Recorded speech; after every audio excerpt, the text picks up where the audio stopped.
Hello students, this lesson is on compositions with numbers. So let's kind of review just a little bit of what we've done before with functions.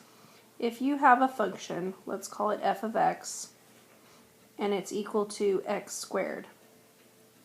Back in Algebra 1, if you said, or if they wanted to know what f of 1 was, well, that would mean that you would plug in 1 for your x value in the f function.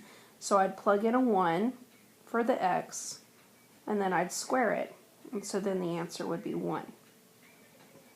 Okay?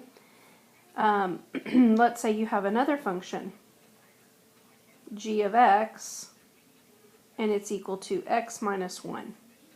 Then you have another function, h of x, and it's equal to 4x.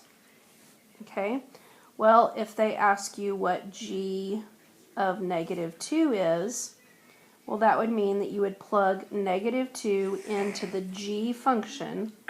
So you would plug it into this one right here. And so you would have negative 2. So I want you to show that substitution step. Negative 2 would go in for the x, and then you would have a minus 1. So negative 2 minus 1 is negative 3, and so that would be your answer for what g of negative 2 is. Okay, well now that you're in Algebra 2, we're going to do what's called compositions of functions. So let's say we're going to use those same functions up above, the f of x, the g of x, and the h of x, but this time you're going to see something that looks like this. This is called f of g of 4. Okay, so basically you're working on you're working inside out. Okay, so you're going to work inside out. So the first thing that you're going to notice is that this g of 4 is right here. So I'm going to do that first. So you've got to do your g of 4. Okay. Well, so g of 4 would mean that I'm plugging in a 4 for x, and then I'm subtracting 1, because I'm just plugging it into the g function. So 4 minus 1 is 3. Okay, well that's what g of 4 is. So now I can substitute in that 3, and so now I'm going to be finding f of my g of 4, which ended up being 3, so now I'm going to find f of 3. So we're going to take f of 3 and we're going to plug it into the f function. Well, the f of x is x squared, so I'm going to take my x, which is 3, and then I'm going to square it. So that would be 9. Okay, so that means that f of g of 4 is equal to 9.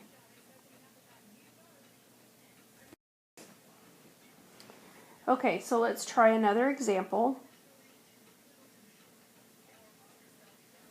We're going to call this example 2. And this time I want to find g of f of negative 7. Okay? So the first thing you're going to do is we're going to find out what f of negative 7 is.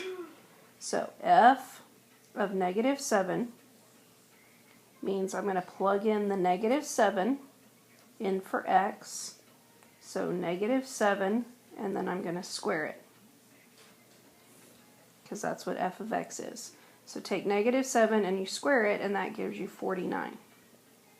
Okay, now that's what f of negative 7 is, so now we're going to plug that in there, and now we're going to find g of 49.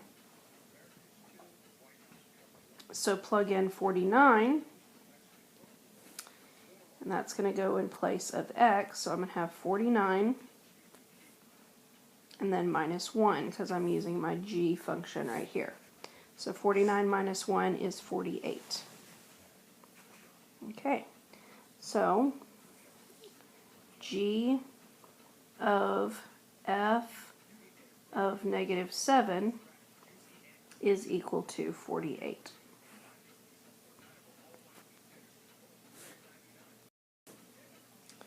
Okay, let's look at another notation. So this is just another way that they can notate a composition of functions. So example 3, it's going to look like this. H, and then there's a little circle, and then G of negative 12. Okay, this is the same thing as H of G of negative 12. Okay? It is the same. Same notation.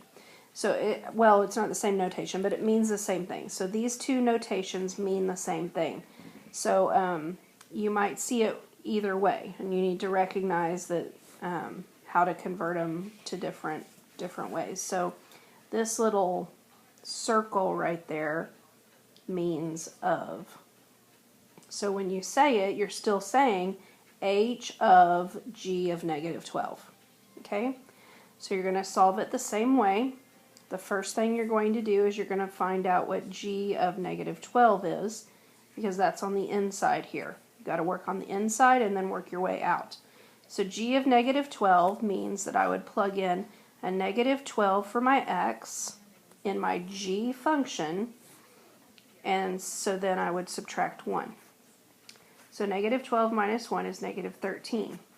Now you're going to plug that into the H. So H of negative 13 is what I need to find next. So my H function is here, and I'm going to take that negative 13 and I'm going to plug it in for x. So I'm going to have 4 and then times the negative 13. Well, 4 times negative 13 is negative 52. Okay, so H of G of negative 12 is equal to negative 52.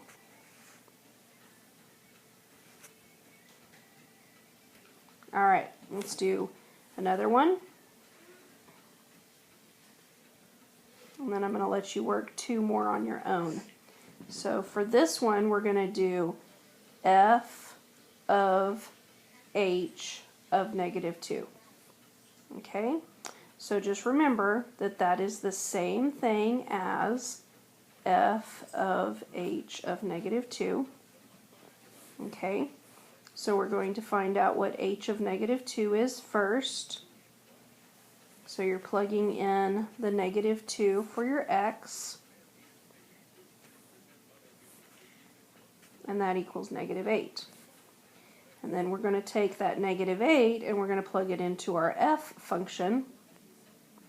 So f of negative 8 would mean that you are plugging in a negative 8 for your x, and then you're going to square it, and negative 8 squared is positive 64. Okay, so f of h of negative 2 is equal to 64. And I just didn't write that very good. That 0, or that little circle thing, you really want to try and make that kind of in the middle and small. So it should look like that. Okay? Okay, I want you to try this one on your own, and I'm going to have you submit your answer on your whisk for this example problem. And then I also want you to try one more on your own. So for example 6, I want you to do this one on your own as well. It's f of g of h of 0. Okay? So try both of them, and then I'm going to have you put that on your whisk, and we will check it when you come to class. See you tomorrow.